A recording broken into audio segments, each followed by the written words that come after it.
مومن وہی ہوتا ہے دوسروں کے عیب دوسروں سے نہیں بتاتا، جس کے ہوتے ہیں اسی سے بتاتا ہے۔ جس کا معاملہ اس سے بتائے گا نا، دوسروں سے تھوڑی۔ تمہیں پتا چلا، معلوم ہوا، سنا، وہ ویڈیو دیکھی، وہ آڈیو سنی، بھئی کہاں چکر میں پڑے ہو؟ کسی کی عزت اچھالنے کے چکر میں، کسی پر تہمت ترازی کے چکر میں، کسی کی قدر گھٹانے کے چکر میں کہاں پڑے ہوئے ہو؟ آپ کا کچھ نہیں ہے، عزت بھی آپ کی نہیں ہے۔ وَلِلَّهِ الْعِزَّةُ جَمِيعًا، قرآن پڑھ رہا ہوں، جتنی بھی عزت ہے سب خدا کے لیے ہے۔ تمہارے پاس جتنی ہے نا وہ اس نے دے رکھی ہے، تو جو چیز اس نے دی ہے وہ کسی اور کے حصے سے چھیننے کا حق تم کو کس نے دے دیا؟ عزت تو خدا نے دی ہے نا، تمہیں کسی کی عزت اتارنے کا حق کس نے دے دیا؟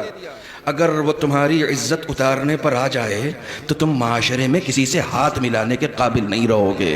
یہ جو عزت دار بنے ہوئے ہو تو اس نے عزت دار بنایا ہے، تم ہو نہیں، اس نے تمہیں عزت دار بنایا ہے۔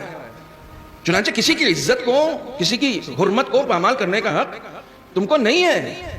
دین ہمارا اتنا خوبصورت دین ہے، اتنا خوبصورت دین ہے کہ ایک انسان جو اس دنیا سے گزر گیا، مر گیا، اسے آپ غسل دینے جا رہے ہیں، تو آپ کو حکم یہ ہے کہ جب آپ غسل دیں تو جس طرف بھی آپ پانی ڈالیں اس کی شرمگاہ پر کوئی کپڑا رکھ دیں۔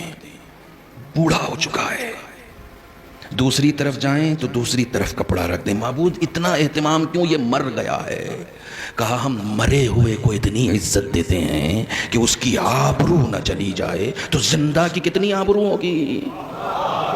سلام ہے آپ کو، سلام ہے آپ کو۔ جب مردہ کی اتنی عزت ہے تو تم زندہ لوگوں کی آبرو سے کھیلنا چاہتے ہو، زندہ لوگوں پر تہمت ترازی کرنا چاہتے ہو، اور تم کو کیا لگتا ہے کہ تم کسی کی عزت کم کرنا چاہو گے تو کر دو گے؟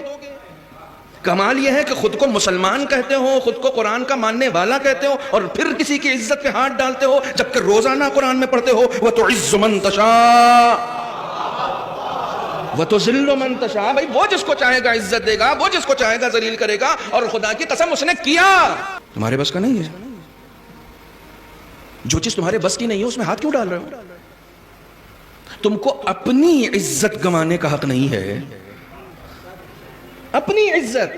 تم کو دوسروں کی عزت تو بعد میں کرنا، پہلے اپنی عزت کرنا سیکھو۔ تو اگر میرا نہیں بنتا نہ بن، اپنا تو بن، یعنی دوسروں کی عزت بعد میں، پہلے اپنی عزت کرو۔ اپنی عزت کیسے کرنی ہے؟ مولا کائنات کہتے ہیں اتقوا مواضع التہم، نہج البلاغہ، ان جگہوں سے بچو جہاں تم پر کوئی تہمت لگا دی جائے۔